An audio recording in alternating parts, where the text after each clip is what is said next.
Poor woman shelters a strange man and his sick daughter. She never imagined he was a billionaire. Hi, my beautiful family. Welcome back to Mr. Peter Stories, your own family channel. May the Almighty surround every woman with a protection so strong that no sorrow can touch her, a peace so deep it melts every hidden pain, and a love so gentle it lifts her spirit every single day. May your hearts be comforted, your steps be blessed, and your home be wrapped in warmth that never leaves. You give life, you carry burdens in silence, you pour love even when your own soul is tired, and for that, may endless blessings fall upon you like soft rain. I pray your nights bring calm, your mornings rise with hope, and every closed door opens in your favor. May joy return to you multiplied, may strength hold your hands, and may the Almighty place light in every corner of your life. You are precious, you are honored, and you are loved far more than you know. If your heart is true, like the video. If your love is real, write, "I am with Mr. Peter."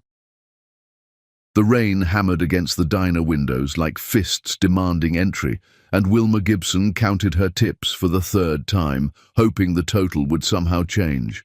$47, 18 hours of work, 3 different jobs, and she had $47 to show for it. Her feet screamed inside shoes with holes worn through the soles, and her lower back throbbed from lifting patients twice her size during her morning shift at Riverside Care Home. But the rent was due in 5 days, and she was still $60 short. "We're closing, honey," called Sandra from behind the counter. The older woman had worked at Joe's Diner for 30 years and knew struggle when she saw it. "You walking home again?" Wilma nodded, stuffing the crumpled bills into her purse. The bus cost $2 each way, $2 she couldn't spare. "It's only a mile." "In this storm? Girl, you're gonna catch pneumonia." "Then I'll treat myself," Wilma said with a tired smile. She'd finished her nursing assistant certification last year and was saving every penny for the full RN program. "See you tomorrow, Sandra." The storm hit her like a physical blow the moment she stepped outside. Within seconds, her thin jacket was soaked through, rain streaming down her face and plastering her hair to her skull. The streets were already flooding, water rushing past her ankles as she trudged toward home. At least the rain hid her tears. Tears of exhaustion, of frustration, of bone-deep loneliness that never quite went away. She was half a block from the diner when she heard the bang. A car door slamming, then frantic footsteps splashing through the water. Wilma turned to see a man running toward the diner, carrying something. No, someone. A child. The little girl's body was limp in his arms, her head lolling against his shoulder. Instinct took over. Wilma ran back, reaching the diner door just as the man did. His face was wild with panic, hair plastered to his forehead, expensive-looking shirt torn and muddy, but it was the terror in his eyes that caught her, raw, desperate, the look of a parent watching their child slip away. "Please," he gasped. "My daughter. She's burning up. The car died a mile back. My phone's dead. The hospitals. They're 40 minutes away and the roads are flooded." Wilma was already reaching for the child. Her hands found the girl's forehead, and she sucked in a sharp breath. Dangerous heat radiated from the small body. The girl's lips were cracked, her breathing shallow and rapid. Fever-seizure territory. "Sandra!" Wilma shouted through the glass.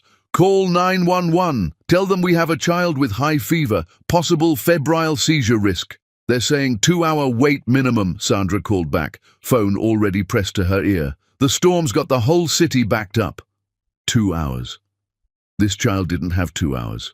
Wilma made a decision that would change everything. "My apartment's 3 blocks away. I'm a nursing assistant. I can bring the fever down. We move now." The man didn't hesitate.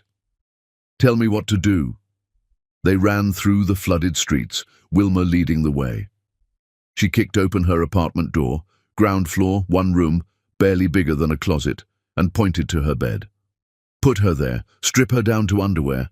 I need every fan I have pointed at her now." He moved with military precision, following orders without question. Wilma was already in her tiny bathroom, filling her largest pot with cold water and ice from her freezer, ice she'd been saving for her own aching feet. She grabbed children's fever reducer from her first aid kit, her work thermometer, clean washcloths. "Hold her up," she commanded, and he obeyed. She got medicine down the girl's throat, held her jaw closed until she swallowed. The thermometer reading made her stomach clench, 104.7. Critical. "Ice bath, now!" Together they got the girl into Wilma's bathtub, water cold enough to make even Wilma's teeth chatter. The child whimpered, trying to pull away. "Hold her," Wilma said firmly. "I know it's awful, but we have to break this fever." For the next 3 hours, they worked as a unit. Cool washcloths on forehead, wrists, neck. Monitoring temperature every 15 minutes. More medicine. More ice. The man, she still didn't know his name, never left his daughter's side, whispering to her in a voice raw with fear. "You're doing good, Alice," he murmured. "Just a little longer, baby. This nice lady is helping you." Wilma caught his eyes over the child's head. In the harsh bathroom light, she could see him clearly for the first time. Strong jaw, high cheekbones, dark hair going grey at the temples. Somewhere in his 30s, his clothes were expensive beneath the mud and water damage. She recognized quality even in ruins. But it was his hands that caught her attention. They trembled as they held his daughter, but their touch was infinitely gentle. "She's going to be okay," Wilma said, and meant it. "The fever's starting to break." He looked at her then, really looked at her, and something shifted in the air between them. "Who are you?" His voice was barely a whisper. "Wilma Gibson, and you're in my apartment in the worst part of Atlanta, watching me save your daughter's life with stuff from the dollar store." "Brett," he said. "Brett Wayne, and I don't care if we're in a palace or a shack. You're an angel." By dawn, Alice's fever had dropped below 100. She was sleeping peacefully, curled under Wilma's only blanket. Brett sat on the floor beside the bed, head in his hands, shoulders shaking with relief.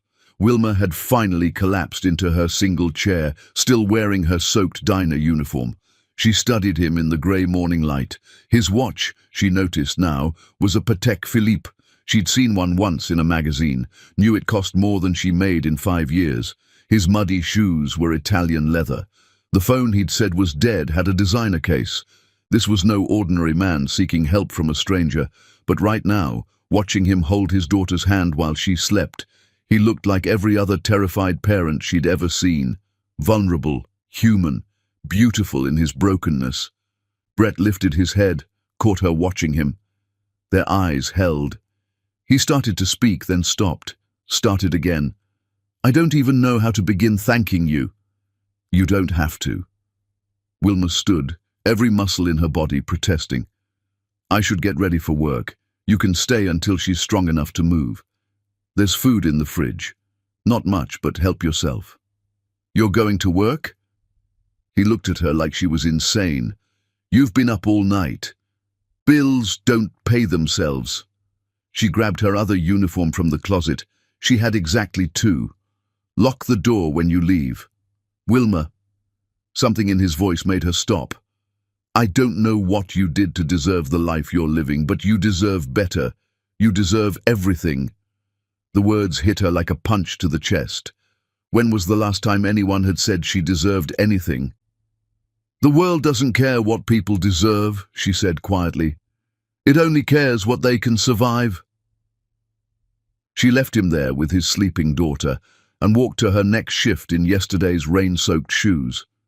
She told herself she'd never see Brett Wayne again, that he was just another person passing through her life. She told herself the ache in her chest was exhaustion, nothing more. But as Alice stirred and whispered, "Daddy, is this our new home? Can we stay with the angel?" Brett looked at the empty chair where Wilma had been sitting, and something cracked open inside him. "I wish we could, baby," he whispered back, touching the spot where Wilma had slept. "God help me, I wish we could." Chapter 2. 3 days in paradise. Brett Wayne had stayed in 5-star hotels across 6 continents, but Wilma Gibson's 400-square-foot apartment felt more like home than anywhere he'd been in the last decade. Maybe it was the way morning sunlight slanted through the single window, catching dust motes in golden beams. Maybe it was the sound of Alice's laughter, real laughter, not the polite smile she'd learned to wear around Vanessa and her society friends. Or maybe it was Wilma herself, moving through the cramped space with unconscious grace, humming as she made breakfast from nearly nothing. "Scrambled eggs and toast," she announced, setting plates on the wobbly table. "Not exactly gourmet." "It's perfect," Brett said, and meant it. Alice devoured her portion like she hadn't eaten in days. In truth, she probably hadn't, not really.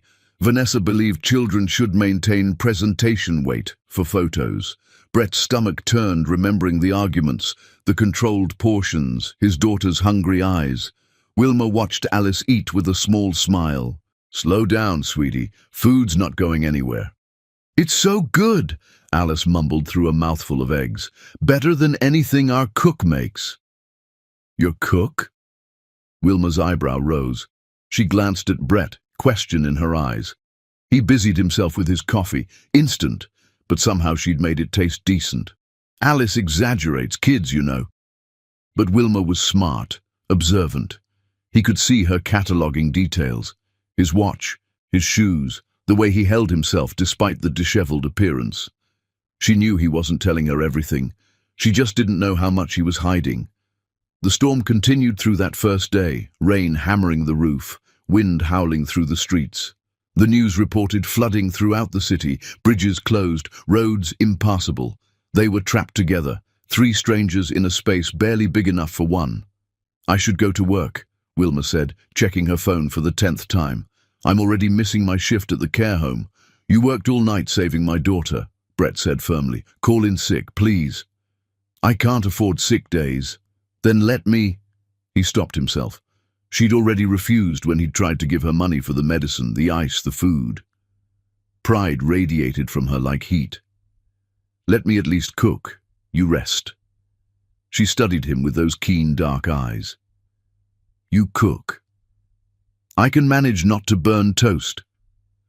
He stood, gently pushed her toward the chair. "Sit, rest. Let someone take care of you for once." Something flickered across her face. Surprise, maybe, or longing. When was the last time anyone had taken care of her? Brett found himself desperately wanting to know everything about this woman who'd saved his daughter without hesitation, who worked herself to exhaustion, who lived in a space smaller than his closet, but somehow made it feel like a sanctuary. He burned the first batch of toast. Wilma laughed, really laughed, and the sound hit him like lightning. Alice giggled, and suddenly they were all laughing, and Brett couldn't remember the last time he'd felt this light. "Here, move over." Wilma hip-checked him away from the stove. "You're hopeless." They cooked together in the tiny kitchen, shoulders brushing, hands accidentally touching. Every contact sent electricity through him. She smelled like cocoa butter and something floral, simple, clean, nothing like Vanessa's expensive perfumes. Real. Alice watched them with knowing eyes beyond her years. "You like Miss Wilma, Daddy?" "Alice!" Brett felt heat flood his face. "It's okay," Alice continued, oblivious to his discomfort. "She's nice, nicer than Mommy." The temperature in the room dropped. Wilma glanced at Brett, question and concern mingling in her expression. "Your wife?" she asked quietly. "It's complicated." The understatement of the century. "We're separated." "But you went back," Alice said, innocent and devastating. "You always go back when she cries." Brett wanted the floor to swallow him. Wilma's face had gone carefully neutral, the walls coming up. "Alice, why don't you watch something on my tablet?" she said gently. "I need to talk to your dad." Once Alice was occupied, Wilma turned to him. "You want to tell me what's really going on?" He could lie. Should lie. Instead, he found himself telling the truth. "My marriage has been over for years. We stay together for Alice, for appearances, for a lot of bad reasons." He ran a hand through his hair. "My wife, Vanessa, she's not well. Mentally, Emotionally, she threatens things when I try to leave. And Alice. He looked at his daughter, absorbed in a cartoon. I can't put her through a custody battle. Not yet. So you're trapped. Wilma's voice was soft, understanding. I was, Brett said, looking directly at her. Until 3 days ago. The air between them charged with possibility. Wilma broke eye contact first, busying herself with dishes. You don't know me. I know you saved my daughter. I know you work 3 jobs. I know you have more strength in your little finger than most people have in their whole bodies. He moved closer, not touching but wanting to. I know that in one night you made me feel more alive than I have in a decade. Brett. His name on her lips sent heat through him. This isn't real. It's proximity, gratitude. When you go back to your real life. I work in tech, he interrupted. It wasn't a complete lie. Wayne Global Technologies was his company after all. Business, office stuff, it's complicated and boring. But this? He gestured around the apartment at her, at Alice. This is real. These 3 days are the realest thing I've felt in years. She wanted to believe him. He could see it in her eyes, the way she swayed slightly toward him. What happens when the storm ends? I don't know, he admitted, but I know I want to find out. Don't you? The second day passed in a bubble of domesticity. Brett fixed her broken cabinet with tools borrowed from the building superintendent. Wilma taught Alice how to make friendship bracelets with embroidery thread. They played cards, told stories, existed in a space outside of time and consequence. That night, after Alice fell asleep, they sat on the floor together, backs against the bed, talking in whispers. Wilma told him about her mother, dead from cancer when Wilma was 19, about raising herself, fighting for every inch of ground, about dreams of becoming a full RN, maybe opening her own practice someday. You will, Brett said with certainty. You'll do all of it. You don't know that. Yes, I do, because you're extraordinary, Wilma Gibson. She turned to him so close he could count her eyelashes. Who are you, really? Someone who wants to be here with you more than anywhere else in the world. On the 3rd day, the rain finally stopped. The news reported roads clearing, bridges reopening. Their bubble was about to burst. Brett felt panic rise in his chest. He wasn't ready. He'd never be ready to leave this place, this woman. Wilma felt it too. She moved through the morning with quiet sadness, preparing Alice for departure. You're strong enough to travel now, sweetheart. But I don't want to go, Alice whined. I like it here. I like you. I like you too, baby girl. Wilma hugged her tight. But your daddy needs to get you home to your real life. This felt like real life, Alice whispered. Brett's heart shattered. He pulled Wilma aside while Alice gathered her things. Come with us. What? Come with us. Let me set you up somewhere better than this. Let me... No. Her voice was firm. I don't need rescuing, Brett. I need to build my own life. Then let me be part of it. Give me 2 weeks to sort things out with Vanessa, to talk to my lawyers about custody. 2 weeks and I'll come back for you. We'll figure this out together. Wilma searched his face. You promise? I swear on my daughter's life. 2 weeks, and I'm coming back for you. They stood at her door, Alice between them. The little girl hugged Wilma one more time. You're the best, Miss Wilma. We'll come back and you can be my new mummy. Tears streamed down Wilma's face. Brett couldn't stop himself. He pulled her close, kissed her with everything he felt. She kissed him back, fierce and desperate, tasting of salt and hope. When they broke apart, both were breathing hard. 2 weeks, he whispered against her lips. 2 weeks, she echoed. She watched them drive away in his car, a gleaming luxury sedan that had been towed back, making her stomach drop at the confirmation of his wealth. But he'd promised. He'd kissed her. He'd sworn on Alice's life. Wilma touched her lips, let herself dream of possibilities. For the first time in her life, she imagined a future that didn't involve working herself to death, didn't involve being alone. A future with a man who looked at her like she hung the moon, with a little girl who called her an angel. She went inside, saw the note on her pillow. Brett's handwriting, strong and sure. "Thank you for saving my daughter. Thank you for saving me. I'm coming back. Wait for me. B." Wilma pressed the note to her chest and whispered, "I'll wait." Chapter 3. The unraveling Wilma Googled Brett Wayne exactly 4 hours after he left. She told herself it was curiosity, nothing more. She typed his name into her phone's search bar, fingers shaking slightly, and hit enter. The first result made her stomach drop. Brett Wayne, CEO, Wayne Global Technologies, net worth estimated at $8 billion. $8 billion. The next link was worse. Brett and Vanessa Wayne celebrate 10th wedding anniversary at exclusive Manhattan gala. The photo showed them together, him in a tuxedo, her in a dress that probably cost more than Wilma's annual income. They looked perfect, matched, like they belonged together in a way Wilma never could. She scrolled frantically through more images. Brett at tech conferences.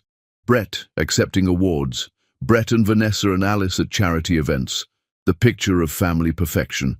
The most recent photo was dated from last month.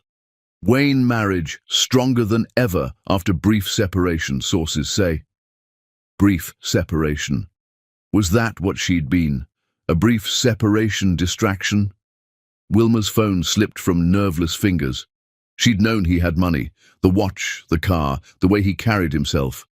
But $8 billion, and married. Still married, despite what he'd said about separation. She picked up her phone, looked at the number he'd programmed into it. Brett Wayne, CEO. The title mocked her. He'd said he worked in tech. Technically true, in the way saying the sun was kind of warm was technically true. 3 days passed. Wilma worked her shifts in a daze, exhaustion and heartbreak making her clumsy. She dropped a tray at the diner, snapped at a patient at the care home. Sandra cornered her in the bathroom. "That man who came in during the storm, he do something to you?" "He promised something he can't deliver," Wilma said quietly. 4 days. 5. She told herself he'd call when he was ready, when he'd figured things out with his wife. $8 billion things took time to sort out. But doubt gnawed at her. She'd been so stupid, believing a man like him could want a woman like her. It was a fairy tale, and she'd stopped believing in fairy tales when her mother died. On day 7, she broke. She called his number, heart hammering. It rang once, twice, 3 times. Then a woman's voice, cool and cultured. Brett Wayne's phone. Not Brett. A woman. Wilma's mouth went dry. "I need to speak with Brett, please." "May I ask who's calling?" "Wilma Gibson. He'll know who I am." A pause, then ice dripping from every word. "Miss Gibson, I'm Vanessa Wayne, Brett's wife. Let me save you some time and embarrassment. Whatever you think happened between you and my husband during our brief marital difficulty, it's over. Brett is committed to his family. He's asked me to handle any complications from that period. Please don't call this number again." The line went dead. Wilma stood in her apartment, phone pressed to her ear, listening to silence. His wife answered his phone. His wife, who knew her name, who'd been told to handle complications. She was a complication, nothing more. Wilma called again the next day, desperation overriding pride. A different voice answered, professional, cold. "Wayne Global Technologies, executive line. I need to speak with Brett Wayne. Do you have an appointment?" "No, but he knows me. Tell him Wilma Gibson is calling." A long pause. "I'm sorry, ma'am. Mr. Wayne is in Paris on business and is not taking unsolicited calls. If this is regarding personal matters, I'm instructed to refer you to his attorney." Paris. With his family, probably. While she waited in her crumbling apartment, counting tips, believing his promises. She tried twice more over the next few days. Same secretary, same message. On the 3rd attempt, the woman's voice turned sharp. "Mom, I'm going to have to ask you to stop calling. Mr. Wayne has made it clear he doesn't wish to be contacted by you. Continued calls will be considered harassment." Harassment! She was harassing him by trying to reach the man who'd kissed her, promised her, sworn on his daughter's life that he'd come back.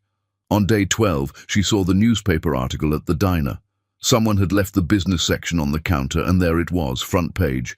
Power couple reunited. Brett and Vanessa Wayne recommit to marriage after brief separation. The photo showed them at a Paris gala, kissing. Not a polite peck, a real kiss, his hand on her face, her arms around his neck. They looked happy, in love. The article gushed about their renewed commitment to each other and their daughter, about how they'd worked through their difficulties and emerged stronger. Wilma read it 3 times, each word driving deeper like a knife. Then she went to the bathroom and threw up. She was late. Her period was never late, always regular, always predictable, like clockwork. Except now it was day 14, and nothing. Wilma bought the pregnancy test with money she needed for groceries, sat on her bathroom floor, the same floor where she'd fought for Alice's life, where Brett had held his daughter and looked at her like she was a miracle. She peed on the stick with shaking hands and waited. 2 lines, clear as day. Pregnant. She was pregnant, alone, abandoned by a billionaire who'd sworn he loved her. The laugh that bubbled up from her throat was half sob, half hysteria. Of course this would be her life. She called his number one last time, needed to tell him, needed him to know what his promises had cost her. A woman answered, not the secretary, not Vanessa. Someone new. I need to speak to Brett Wayne. It's urgent. Who may I say is calling? Wilma Gibson. A long silence. Then, Miss Gibson, this is Brett's personal assistant. I've been instructed to tell you that any further attempts to contact Mr. Wayne will result in a restraining order. He's reconciling with his wife and daughter. Whatever relationship you believe you had with him is over. Please respect his family and move on. I'm pregnant, Wilma said flatly. I'm pregnant with his child. Another pause. That's unfortunate, Miss Gibson, but Mr. Wayne has made his position clear. If you choose to proceed with the pregnancy, that's your decision. But don't expect any involvement or support from him. Good luck. Click. Wilma sat on her bathroom floor, pregnancy test in one hand, dead phone in the other. The walls of her tiny apartment pressed in on her. She thought about the last 2 weeks, the hope, the dreams, the stupid, naive belief that a man like Brett Wayne could love a woman like her. She thought about his hands on her face, his promise, his kiss. She thought about Alice saying, "You can be my new mummy." All lies, all of it.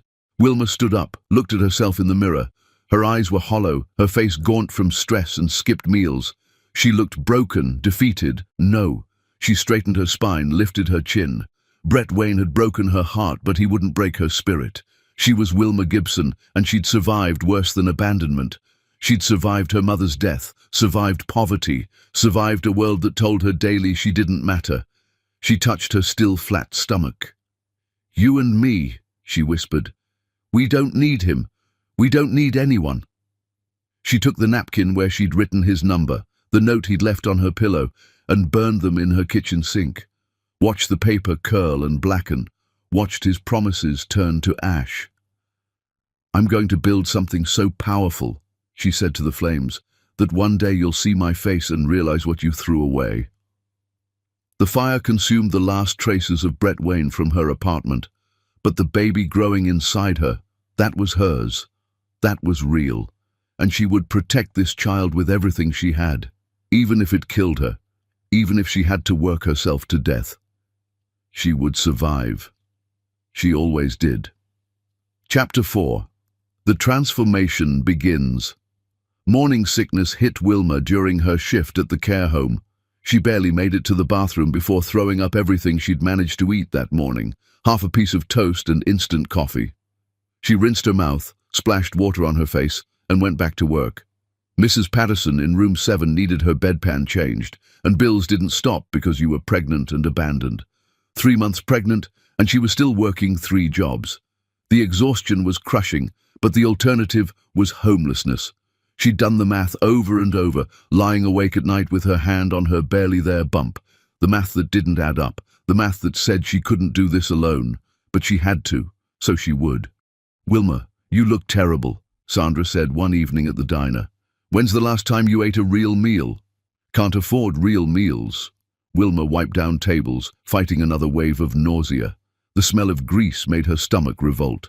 Rent's due tomorrow. I'm short. Sandra studied her with knowing eyes. How far along are you? Wilma's hands stilled. What? Honey, I've had 4 kids. I know that look. How far along? Tears pricked Wilma's eyes. She told no one, held the secret close like a shield. But Sandra's kindness cracked something open.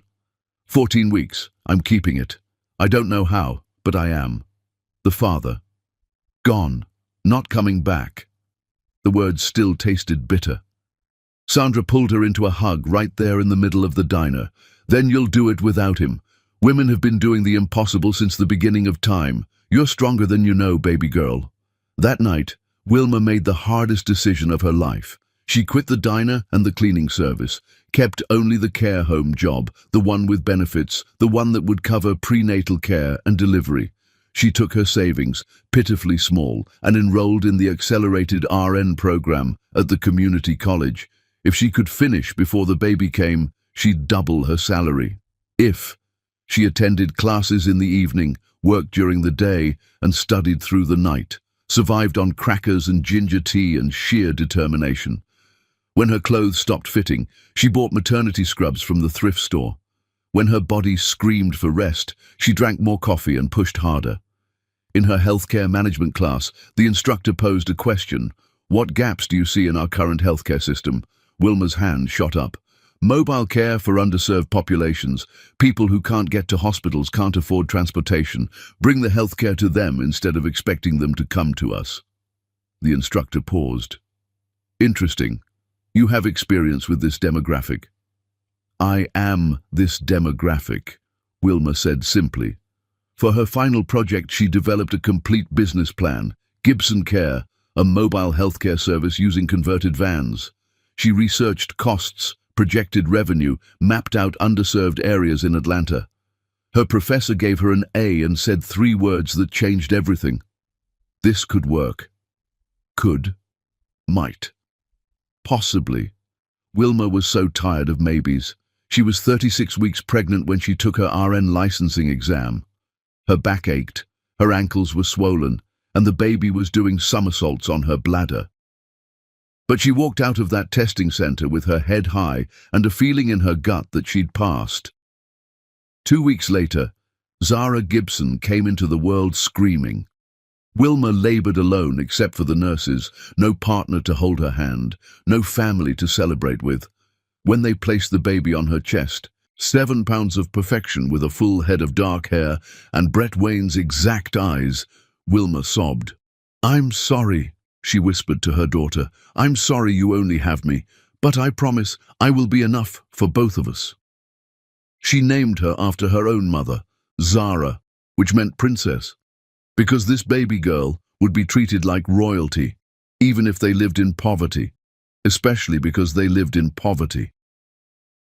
Wilma brought Zara home to the same crumbling apartment where she'd saved Alice's life, where Brett had kissed her and lied to her. She looked at her daughter's face, so like his it hurt, and made a vow. Your father doesn't know you exist, and he never will. He gave up that right when he abandoned us. You're mine, Zara. All mine. The first year was brutal. Wilma survived on 3 hours of sleep a night, nursing Zara while studying for her business license, working shifts at the care home with her daughter strapped to her chest. Other mothers had partners, support systems, help. Wilma had willpower and rage and love so fierce it burned. She passed her licensing exam on the first try, used a small business loan, high interest, nearly predatory terms, to buy a used van. Spent 2 months converting it to a mobile clinic with help from a mechanic who accepted payment in installments. Gibson Care was born from desperation and determination, and the need to prove that she could build something from nothing. The first day, she had 2 patients. The second day, 5. By the end of the month, she was booked solid. Word spread in the community she served. There was a nurse who came to you, who charged on a sliding scale, who treated everyone with dignity regardless of their ability to pay. She was making barely enough to cover expenses, But she was building something. Zara turned 1, then 2, then 3. Wilma watched her daughter grow, saw Brett's features emerging in her face, his eyes, his smile, his stubborn determination. Sometimes it hurt so much she could barely breathe. Other times, she was grateful for the visual reminder of what she'd overcome. She bought a second van, then a third, hired 2 other nurses, single mothers like her, who understood the mission. Gibson Care expanded into neighboring counties. The Atlanta Journal-Constitution ran a small feature. Local nurse brings health care to the people. Wilma framed the article, hung it in her new apartment. Still small, still shabby, but 3 rooms now. Progress. She was moving forward, inch by painful inch. On Zara's 3rd birthday, Wilma sat her daughter down with a cupcake and a single candle. "Make a wish, baby." Zara closed her eyes tight, then blew out the flame. "I wished for a daddy," she said simply. Wilma's heart cracked. "Sweetie, Tiana at daycare has a daddy, and so does Riley. Don't I get one? Your daddy. He can't be here." What else could she say? That he'd chosen his perfect life over them, that he'd threatened her with restraining orders, that he'd called his own child an unfortunate complication. "Is he dead?" Zara asked with 3-year-old bluntness. "No, baby. He's just far away." "Will he ever come back?" Wilma pulled her daughter close. "No, Zara, he won't. But you have me, and I love you enough for 2 parents. I promise." But as she held her daughter, Wilma felt the old anger resurface. Brett Wayne was somewhere living his perfect billionaire life, probably not thinking about them at all, while she worked herself to exhaustion every single day just to keep them afloat. She'd meant it when she said he was dead to her, but some part of her, some small, stupid, hopeful part, still wondered if he ever thought about those 3 days, if he ever wondered what happened to the woman he'd kissed in a storm. Probably not. Men like him didn't look back. They just moved forward, leaving destruction in their wake. 2 more years passed. Gibson Care grew to 15 mobile units across Georgia. The state awarded them a massive contract to provide services in underserved rural areas. Wilma's salary jumped from barely surviving to actually comfortable. She moved into a real house, small, but with a yard for Zara to play in. She was 33 years old, a successful businesswoman, a devoted mother. She'd built everything from nothing, without help, without him. The invitation came on a Tuesday. National Healthcare Innovation Summit, Chicago, featured speaker opportunity. Wilma stared at the email, her vision blurring with tears. She'd done it. She'd actually done it. She accepted immediately, not bothering to read the full agenda. It never occurred to her to check who the keynote speaker was. Why would it? Brett Wayne was dead to her, had been for 5 years. She'd buried him along with her naive hope that love could conquer all, that a man's promises meant anything, that fairy tales came true for women who grew up poor and black and alone. She'd learned better. She'd learned to save herself. And as she stood in front of her mirror, practicing her speech, Wilma Gibson smiled. She was about to show the world what happened when you abandoned a woman like her. You created a warrior, an empire builder, someone who didn't need saving because she'd learned to save herself. Let Brett Wayne live his billionaire life. She had her own kingdom now, and she'd built it stone by stone with her own bleeding hands while carrying their daughter on her back. She'd won, even if he never knew it. She'd won. Chapter 5. The Empire. Zara was 5 years old when she asked the question that changed everything. They were eating breakfast, Wilma's specialty of scrambled eggs and toast, in their small kitchen. Sunlight streamed through the window, catching in her daughter's curls, and Wilma felt a moment of pure contentment. This life they'd built together was good, hard-won, but good. "Mummy, why don't other kids' mummies work like you?" Wilma looked up from her coffee. "What do you mean, baby?" "Riley's mommy stays home. Tiana's mommy only works 3 days. But you work every day, even weekends." Zara's voice was matter-of-fact, not accusatory, just curious. The guilt hit like a punch. I work a lot because I'm building something important. Do you understand that? Building what? A better life. For us, for people who need help. Wilma pulled her daughter onto her lap. One day you'll understand. Everything I do for you. But you're always tired, Mommy. She was. Bone-tired, soul-tired, the kind of exhaustion that lived in her marrow. But she couldn't stop. Wouldn't stop. Because stopping meant sliding backward, and backward led back to that crumbling apartment, back to counting tips, back to being powerless. That same week, she got the call that validated every sacrifice. The Georgia Department of Health wanted to expand their contract. Not just expand, triple it. 15 more mobile units, coverage across the entire state. A budget that made Wilma's hands shake as she read the numbers. You've proven the model works, the department head said. Your patient outcomes are exceptional. Your cost effectiveness is unmatched. We want Gibson Care to be the template for the whole Southeast.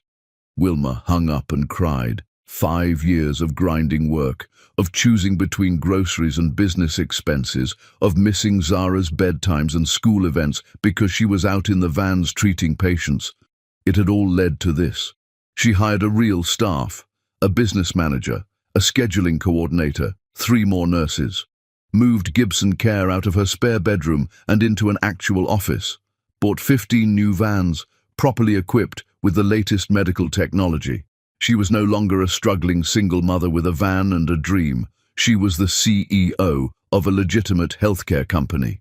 The media attention followed. Healthcare podcasts wanted interviews. She was invited to speak at nursing conferences. A local news station did a profile. The Iron Nurse, how one woman is revolutionizing healthcare delivery. The nickname stuck. The Iron Nurse. She liked it. Liked that people saw her as strong, unbreakable. No one needed to know about the night she cried herself to sleep, overwhelmed by responsibility. No one needed to know about the loneliness that sometimes felt like it would swallow her whole. She dated occasionally. The business manager introduced her to his brother. Nice guy, stable job, liked kids. They went out 3 times. On the 3rd date, he reached for her hand across the table, and Wilma felt nothing. Absolutely nothing. I'm sorry, she said, pulling away. I can't do this. Is there someone else? He asked, not angry, just curious. No. There's no room, I'm sorry. She stopped trying after that. She had Zara, had her business, had her mission. Romance was for people with space in their lives, time to waste on feelings. She'd learned that lesson 5 years ago, learned it so hard it had carved itself into her bones. Trust was a luxury she couldn't afford. The invitation to the National Healthcare Innovation Summit came in spring. Wilma read it 3 times, certain it was a mistake. They wanted her as a featured speaker, not a panelist, not a workshop leader, a featured speaker. On the main stage, discussing disrupting traditional healthcare models. She accepted immediately, then panicked. She'd never spoken to a crowd larger than 50 people. This would be hundreds, maybe thousands. Industry leaders, academics, CEOs of major healthcare corporations. What if she froze? What if they looked at her and saw what she'd been? A broke nursing assistant with holes in her shoes, instead of what she'd become. You're going to be amazing, her business manager said when she voiced her fears. You've lived this. They've just studied it. Real experience beats theory every time. Wilma spent weeks preparing her presentation, rewrote it a dozen times, practiced in front of her staff, in front of her mirror, in front of Zara. Her daughter listened with 5-year-old patience, then said, Mommy, you're really good at talking about helping people. The simplicity of it struck her. She was good at this. She'd lived it, fought for it, built it with her own hands. She just needed to tell that story. She flew to Chicago on a sunny morning in late May, Zara staying with her business manager's wife.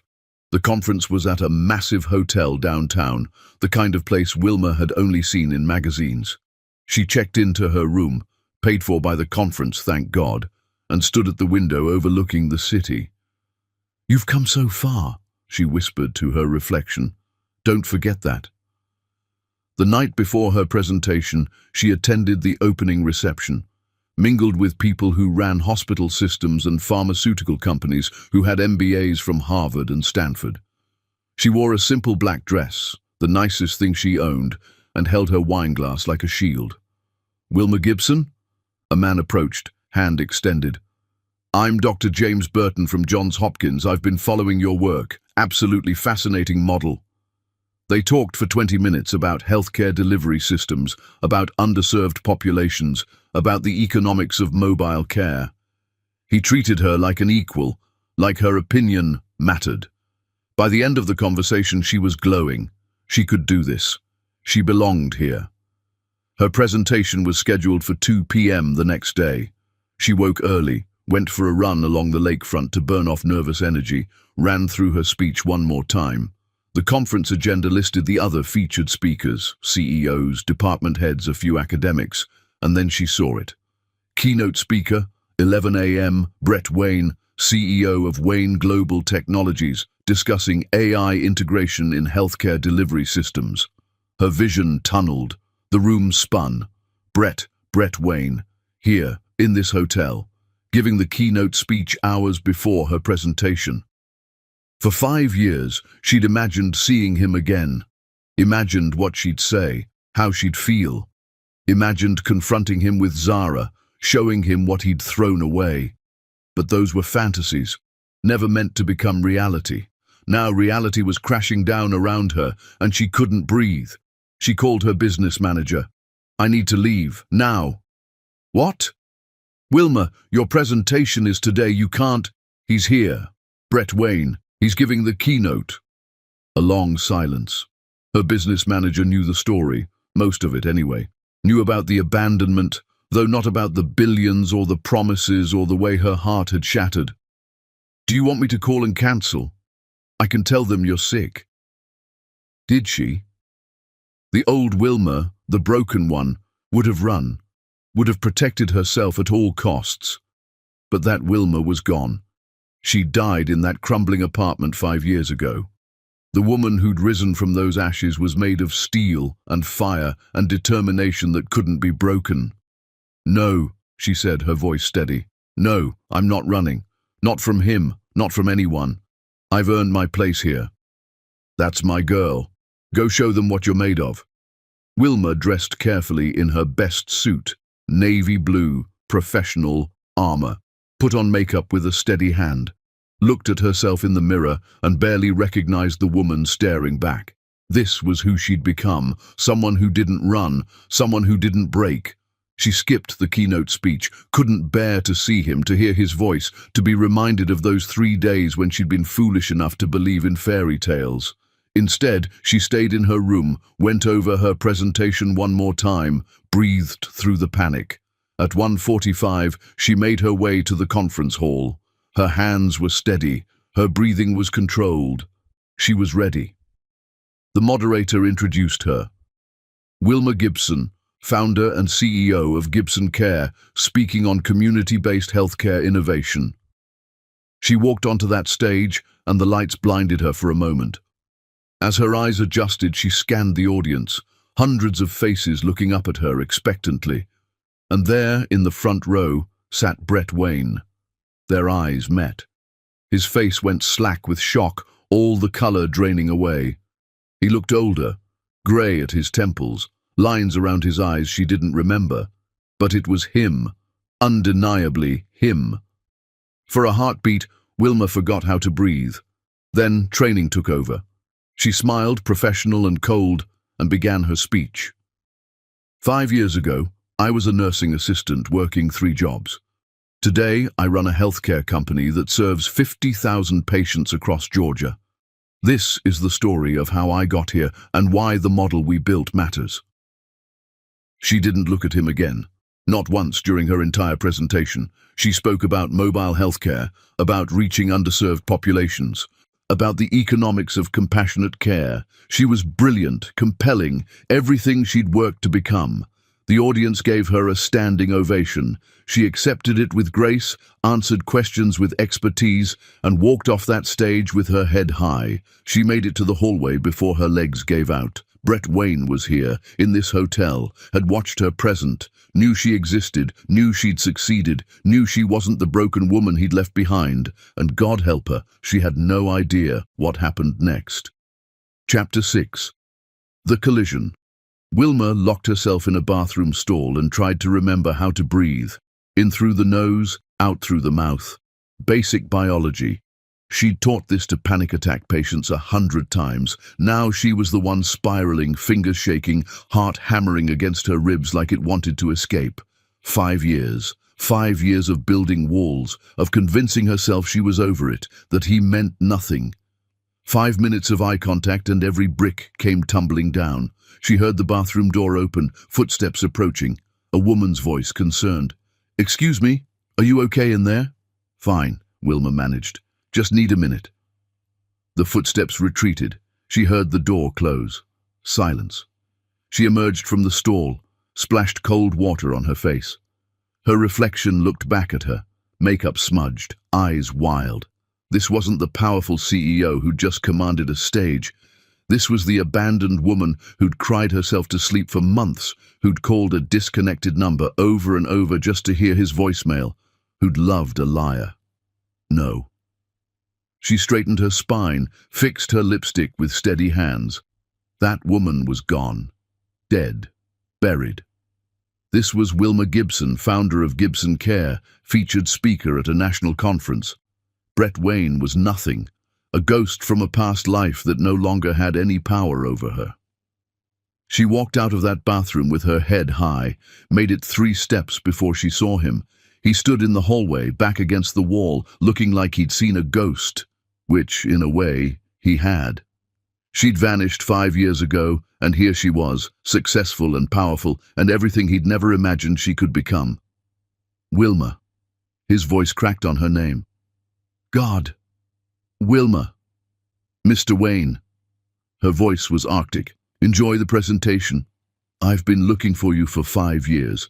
The words tumbled out desperate, raw. I hired investigators. I searched everywhere. You moved, changed your number, just vanished. That was the point. Please, can we talk? 5 minutes, that's all I'm asking. You had your 5 minutes 5 years ago. You spent them lying. She started to walk past him. He blocked her path. Not aggressively, but she couldn't get around him without making a scene. I know I have no right to ask for anything, but please let me explain. Explain what? That you're a billionaire who slummed with a poor nurse for 3 days? That you promised to come back and instead had your wife answer your phone? That you threatened me with restraining orders? Which part needs explaining exactly? His face went grey. Restraining orders? I never... Your assistant did. When I called to tell you I was pregnant. The world stopped. Wilma watched the information hit him like a physical blow. His legs actually buckled, and he caught himself against the wall. Pregnant. It wasn't a question.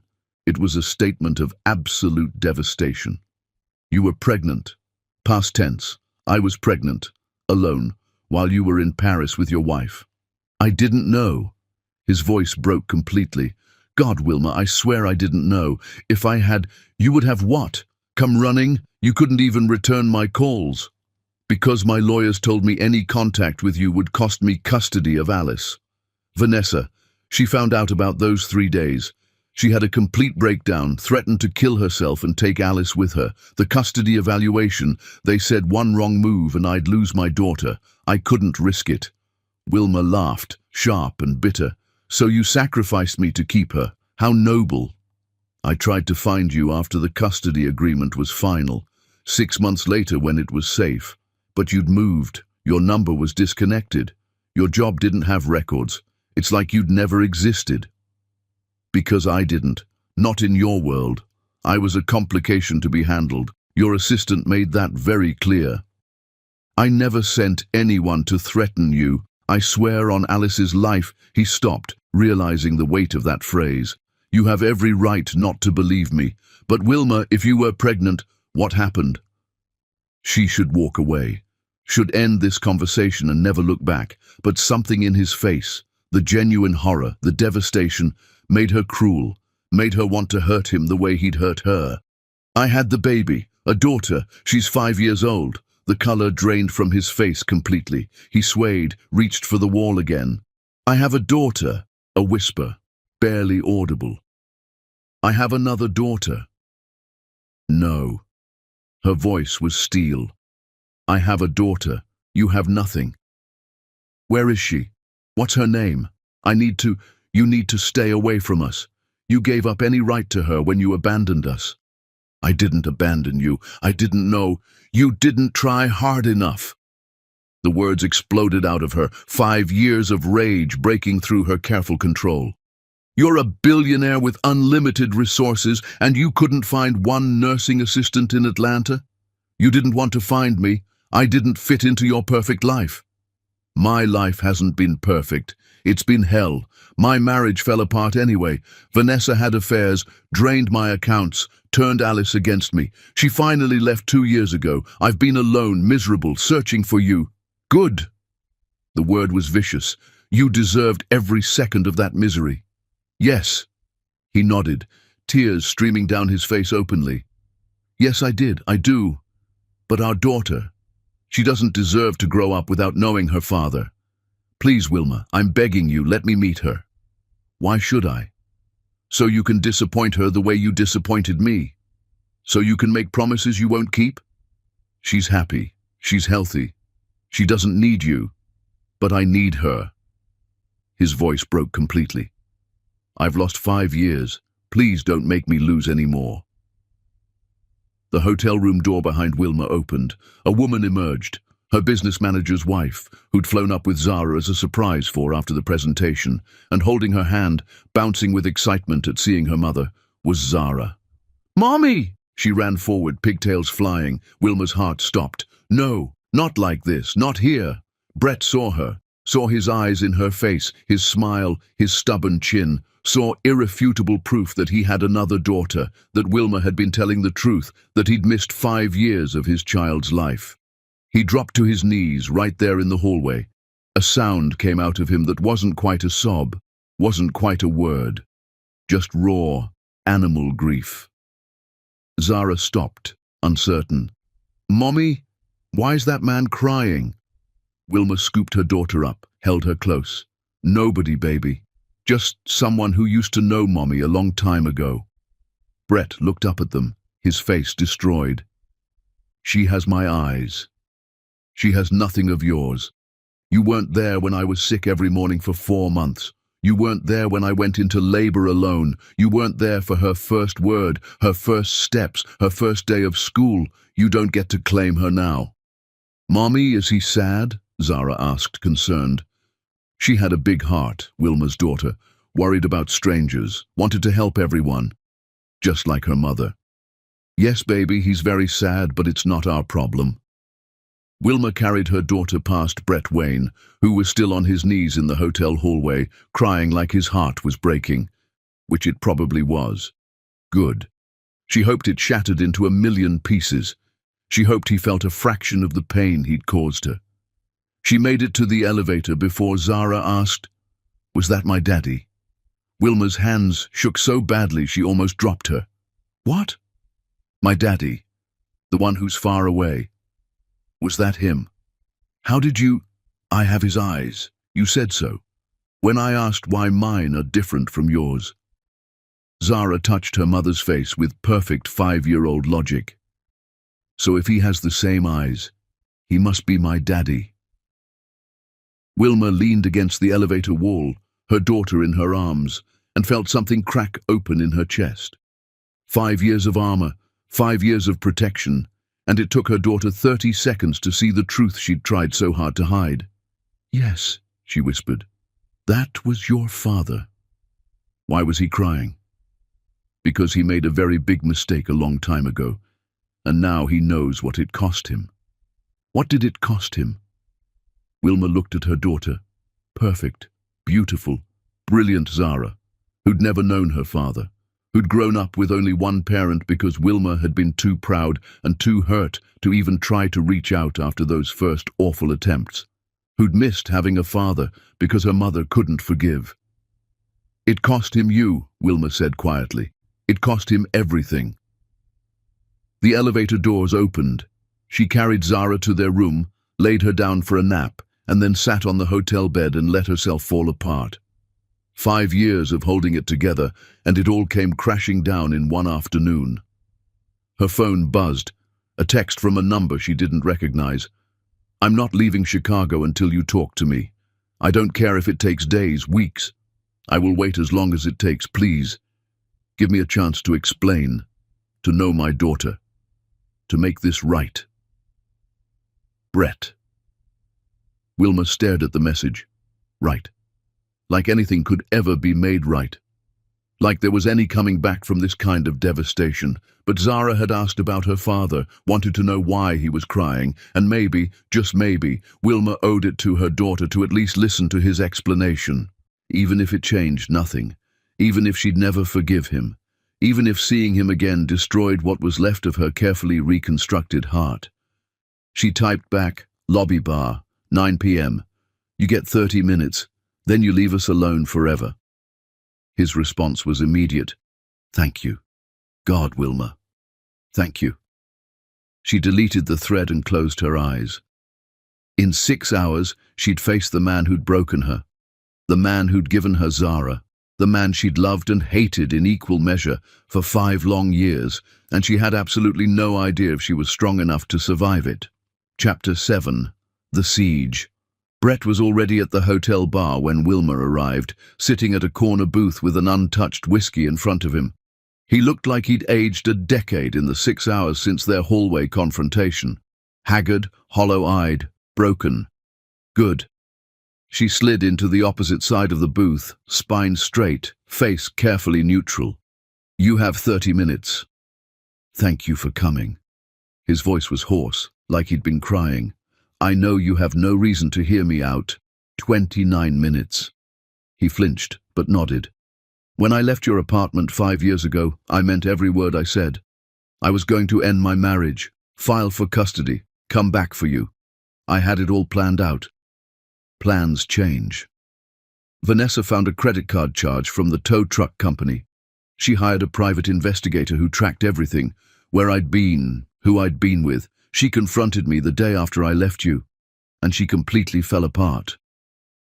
Wilma said nothing. His problems with his wife weren't her concern. She threatened to kill herself. Said she'd take Alice with her, drive them both off a bridge. I thought she was bluffing until she actually got in the car with Alice and started driving toward the expressway. I had to call the police to stop her. Despite herself, Wilma felt a chill. That's psychotic. Yes.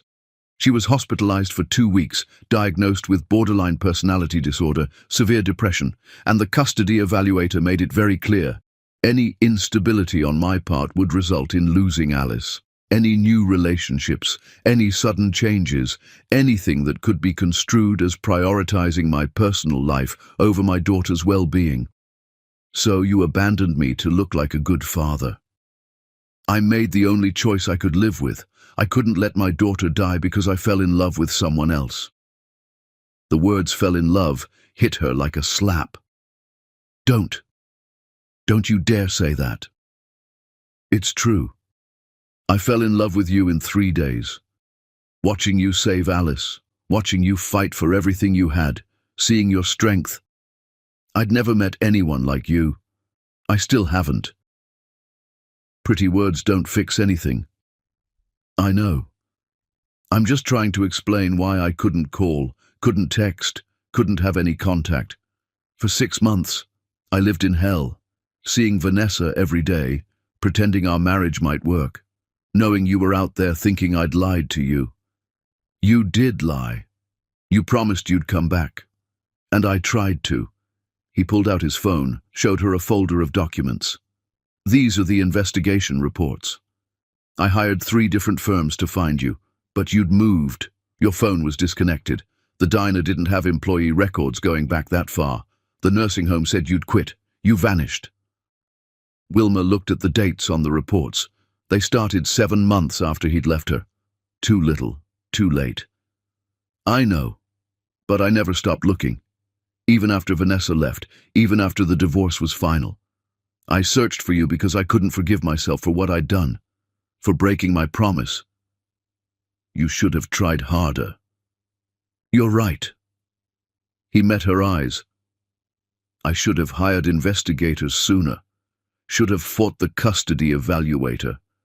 Should have found a way to contact you safely. I failed you.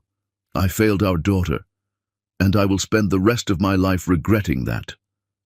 Wilma wanted to stay angry, to hold on to her rage like a shield, but his genuine devastation was making it harder.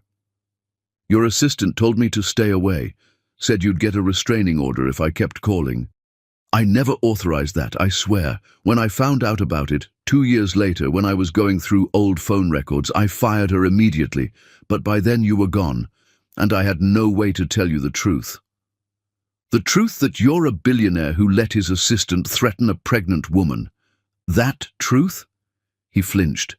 I should have monitored my staff better. Should have made sure everyone knew you were off limits. That's on me too. They sat in silence. Wilma's 30-minute timer buzzed. She ignored it. Tell me about her, Brett said quietly. Our daughter. What's her name? Zara, after my mother. Zara. He tested the name, tears spilling down his face.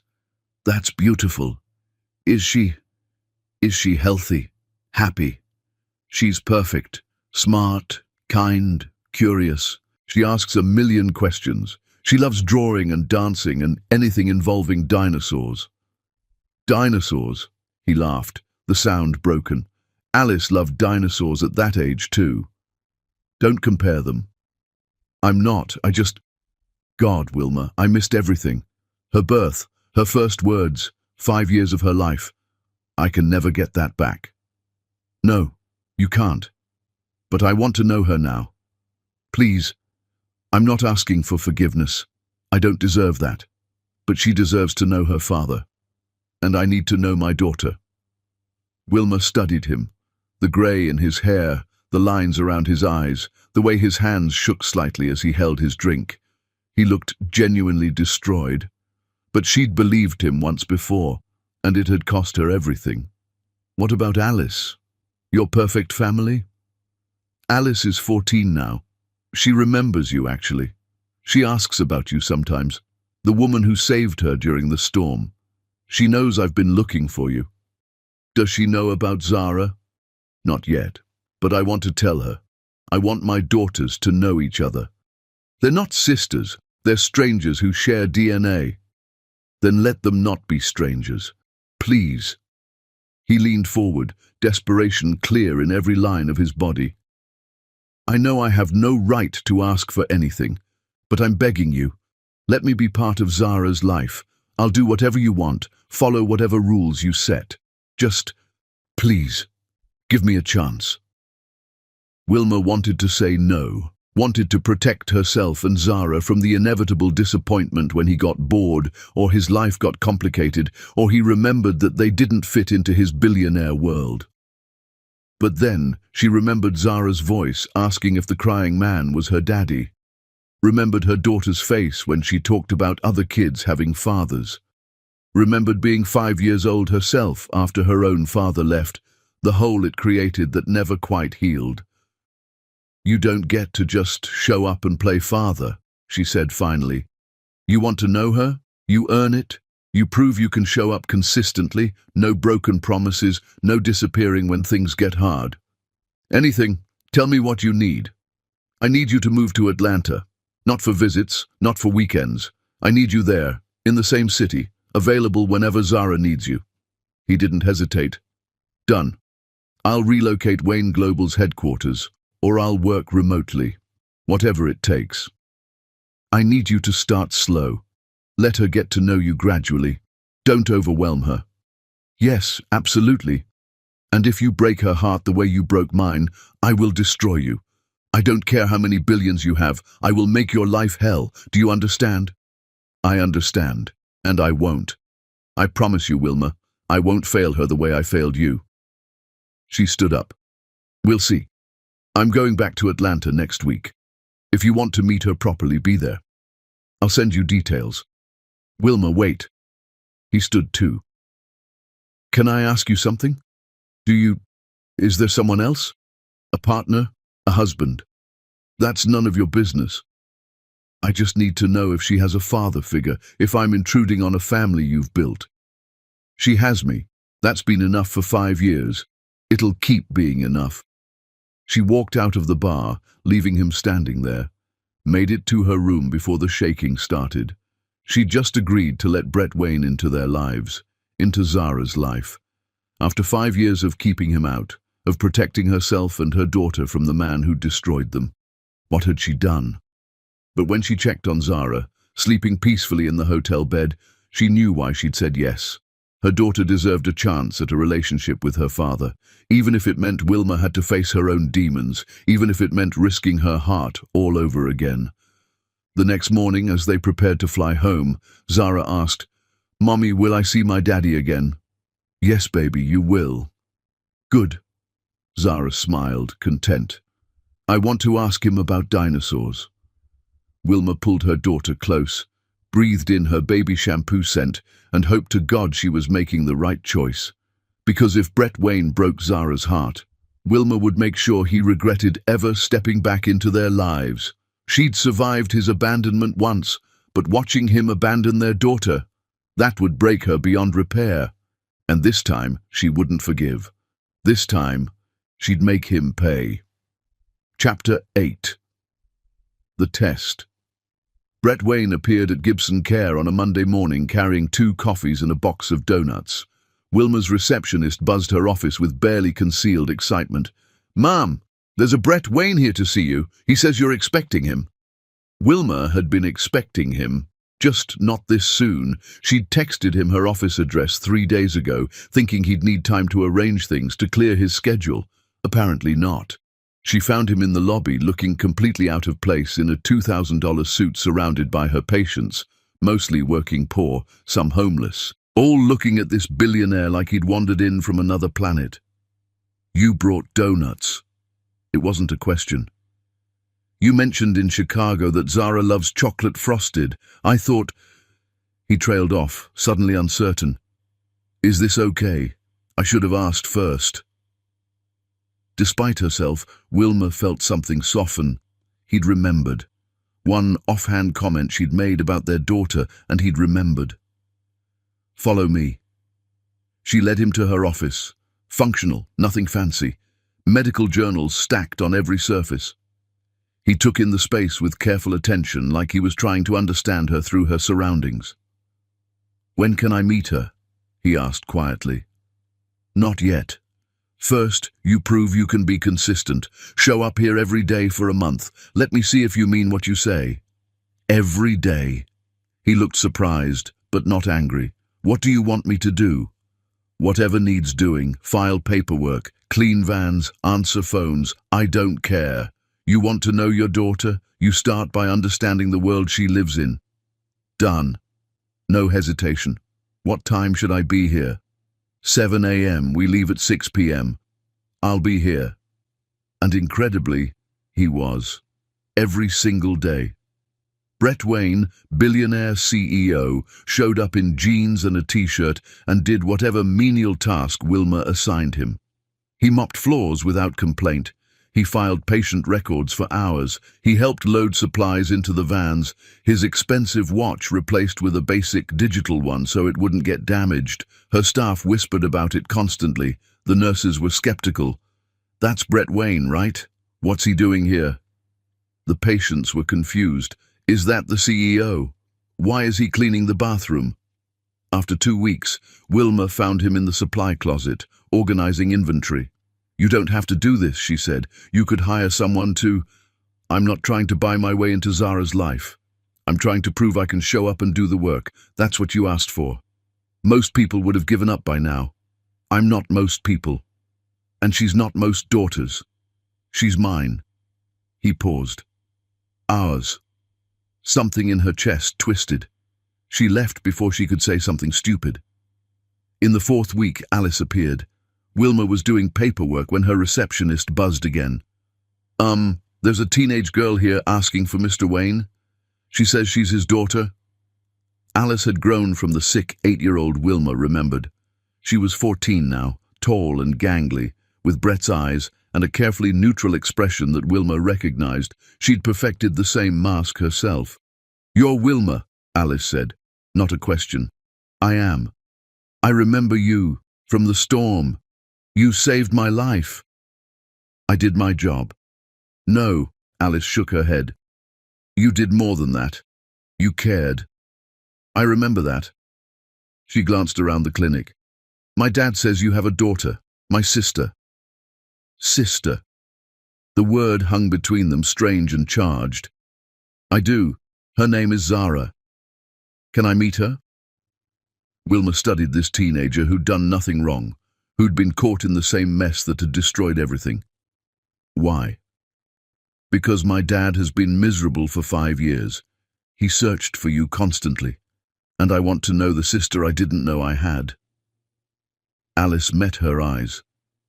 "I know he hurt you. I'm not asking you to forgive him. But Zara, she didn't do anything wrong. Neither did I. We're just kids who deserve to know each other." The honesty of it broke through Wilma's defenses. "You're right. You didn't do anything wrong. So can I meet her?" Wilma made a decision that terrified her. "Saturday, come to my house. I'll introduce you." Alice's face lit up. "Really? Really? But Alice, if either of you hurt her, we won't. I promise. I just want to know my sister." Saturday came too fast. Wilma spent the morning cleaning her house obsessively, anxiety making her hands shake.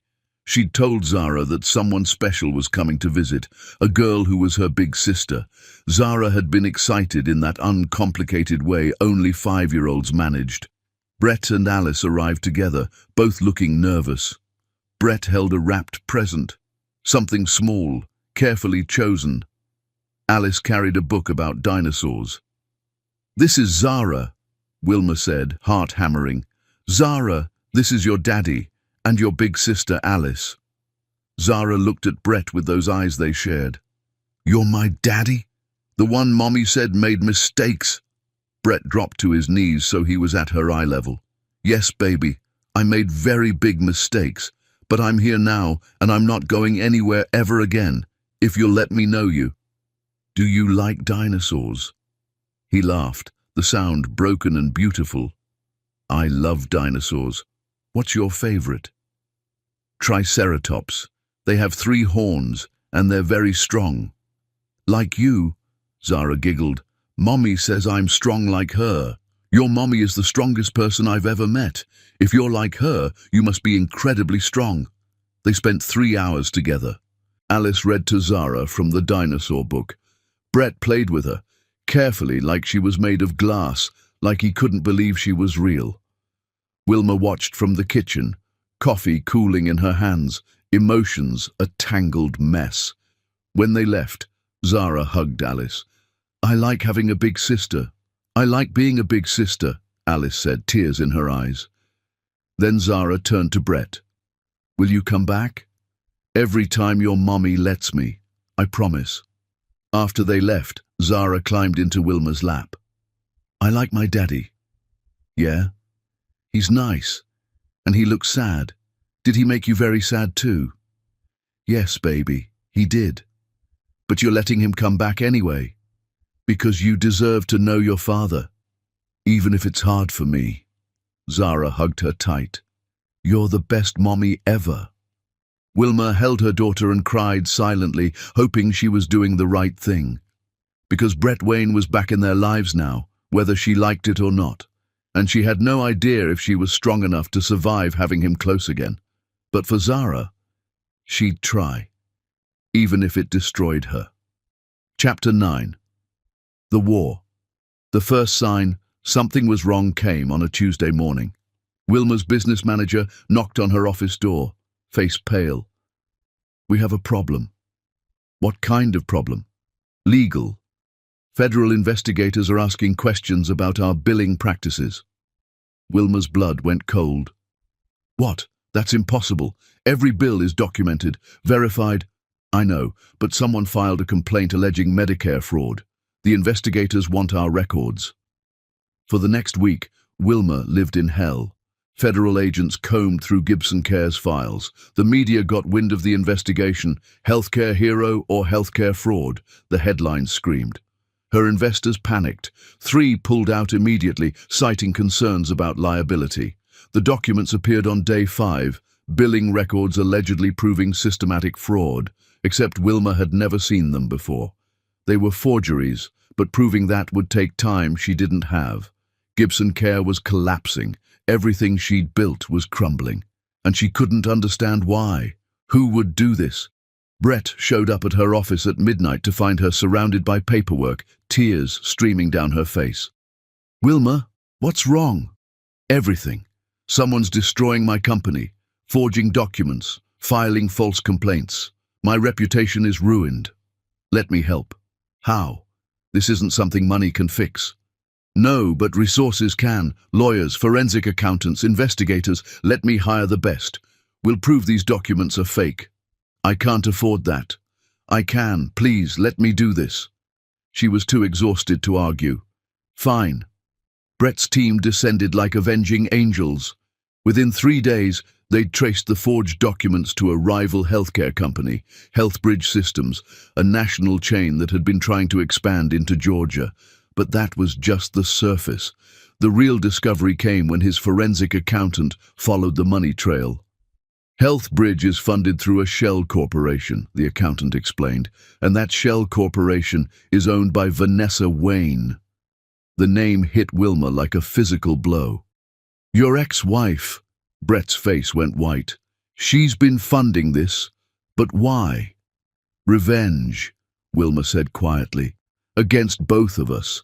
She wants to destroy what I've built and hurt you in the process." Brett looked sick. "I never thought she'd go this far." "You underestimated her." For the first time since Chicago, they worked as a team. Strategy sessions at midnight, evidence gathering, building a case. Wilma watched Brett operate, brilliant, ruthless when necessary, protective. She saw the businessman who'd built an empire, who knew how to fight and win. They had one shot, a meeting with the federal investigators, presenting evidence of the forgery and Vanessa's involvement. If it worked, Gibson Care would be cleared. If it failed, Wilma would lose everything. The night before the meeting, Brett found her on her office couch, staring at the ceiling. "You should go home. Get some sleep." "I can't sleep. What if this doesn't work?" He sat beside her. "It will work, I promise." "You're big on promises." "I know, and I broke the most important one I ever made. But Wilma, I'm not that man anymore. The one who left you. He was a coward who chose the easy path. This man, the one sitting here, he's learned what really matters." "And what's that?"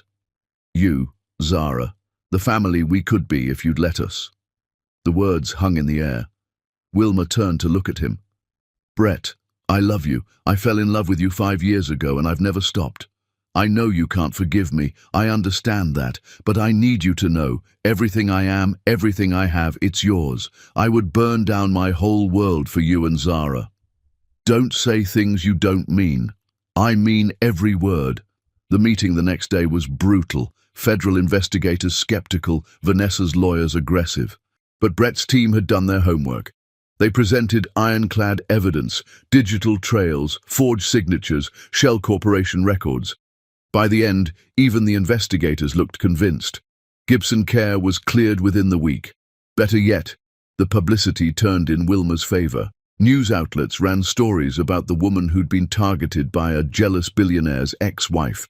Donations flooded in, new investors appeared. Within a month, Gibson Care was stronger than ever, but Wilma was exhausted. The stress had taken its toll, and she knew her expansion plans would have to wait. Except they didn't. A consortium of investors approached with an offer: national expansion, 50 cities, 200 million in funding. "There's one condition," the lead investor said. "You relocate to New York for 18 months to oversee the launch." New York, away from Atlanta, away from the life she'd built, away from Brett, just when things were finally, good, stable. She didn't even know anymore. She told him over dinner at her house, Zara asleep upstairs. It's everything I've dreamed of. National expansion. Real impact. Then you have to go. His voice was steady, but she could see the pain in his eyes. It means leaving Atlanta, leaving me. You can say it. You. And I don't know if I can do that. Brett reached across the table, took her hand. The touch sent electricity through her. Then don't. Let me come with you. What? I'll liquidate Wayne Global, or sell it, or let it run remotely, whatever it takes. Wherever you go, I go. You can't just abandon your company. I abandoned you once to save my company. Look how that turned out. I'm not making that mistake again. Brett, I love you, Wilma. I'm in love with you. And I know you don't feel the same way, not after everything, but I don't care. I'll follow you to New York. I'll work for Gibson Care if you'll let me. I'll be whatever you need me to be. Just don't ask me to watch you leave again. Wilma pulled her hand away. I can't think about this right now. I'm not asking you to think. I'm telling you my decision. You take this opportunity, you build your empire, and I'll be right there beside you, supporting you, loving you, waiting for you to maybe, someday, forgive me enough to let me in. She stood up, paced to the window.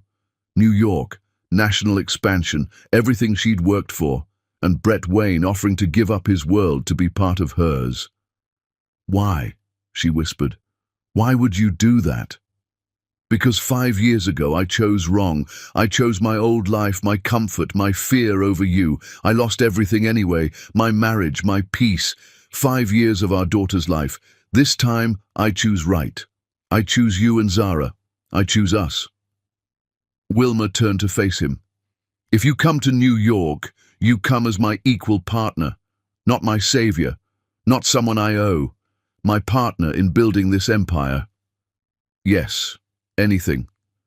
And you understand that I might never forgive you completely? That there might always be a part of me that remembers how you broke me? I understand, and I'll spend my life trying to be worthy of you anyway. She studied his face, the grey in his hair, the lines that hadn't been there before. He looked older, tired, real. You hurt me. I know. You abandoned me when I needed you most. I know. And now you're asking me to trust you again. I'm not asking you to trust me. I'm asking you to let me prove I'm trustworthy every day for the rest of our lives. Wilma closed her eyes, thought about Zara, who loved her father, about Alice, who'd become a real part of their lives, about the future they could have if she was brave enough to risk her heart one more time. We leave in 3 months, she said finally. You better be ready. Brett's face lit up. He crossed to her, stopped just short of touching. May I hug you? She nodded. He pulled her close, and God, it felt right, like coming home to a place she'd tried so hard to forget. She let herself stay there for exactly 10 seconds, then pulled away. This doesn't mean I forgive you. I know. And it doesn't mean we're together. I know. I'm doing this for Zara, because she deserves to have both her parents in her life. He smiled, sad and hopeful. Whatever you need to tell yourself. 3 months. 3 months to prepare for the biggest move of her life. 3 months with Brett Wayne becoming more integrated into their daily routine. 3 months to protect her heart, except her heart had other ideas. Because despite everything, despite the pain and anger and betrayal, some traitorous part of her was falling for him all over again. And that terrified her more than any business expansion ever could. Chapter 10. The Reunion. The Gibson Care National Headquarters opening gala fell on a cold November evening in New York City. Wilma stood in her penthouse apartment, owned by the company, a far cry from her Atlanta starter home, and barely recognized her reflection. The woman in the mirror wore a custom designer gown, diamond earrings she'd bought herself, and an expression of hard-won confidence. 500 people downstairs, press from major outlets, industry leaders who'd laughed at her mobile clinic idea, now clamoring for partnerships. She'd done it, built an empire from nothing but determination and the refusal to stay broken. Mommy, you look like a princess. Zara bounced into the room wearing a navy velvet dress. 7 years old now, brilliant and kind, and everything Wilma had hoped to raise. You look pretty beautiful yourself, baby girl. Is Daddy coming? The question still made Wilma's chest tight. Daddy. Zara said it so easily now, like Brett had always been there. In the 6 months since moving to New York, he'd proven himself in ways Wilma never expected. He'd liquidated Wayne Global, invested everything in Gibson Care's expansion, worked beside her as COO, never trying to take control, always supporting her vision, and he'd loved their daughter with an intensity that sometimes made Wilma want to cry, making up for lost time, showing up for every school event, every bedtime story, every skinned knee. He's already downstairs making sure everything's ready. He's been different lately, Alice said from the doorway. 15 now, sophisticated in a way that made Wilma's heart ache. Nervous, like he's waiting for something. Wilma knew exactly what he was waiting for. 3 months ago, after the scandal had died down and they'd moved to New York, Brett had asked her the question that haunted her. Can you ever forgive me? She hadn't answered, had walked away, needing more time, needing to be sure. And he'd waited. God, the man had waited with patience she wouldn't have believed him capable of, never pushing, never demanding, just there, present, proving himself day after day. The gala was packed when they arrived. Wilma worked the room, shaking hands, accepting congratulations. Gibson Care now operated in 50 cities, served 200,000 patients annually. She'd accomplished everything she'd dreamed of and more. But when she took the stage for her speech, she scanned the crowd for one face. Brett stood off to the side, not front and center, giving her the spotlight. Their eyes met, and something passed between them. Years of history, pain, love, possibility. 5 years ago, she began, her voice carrying through the ballroom. I was nobody. A nursing assistant working 3 jobs, living in a one-room apartment with holes in my shoes. Then a stranger walked into my life during a storm, and everything changed.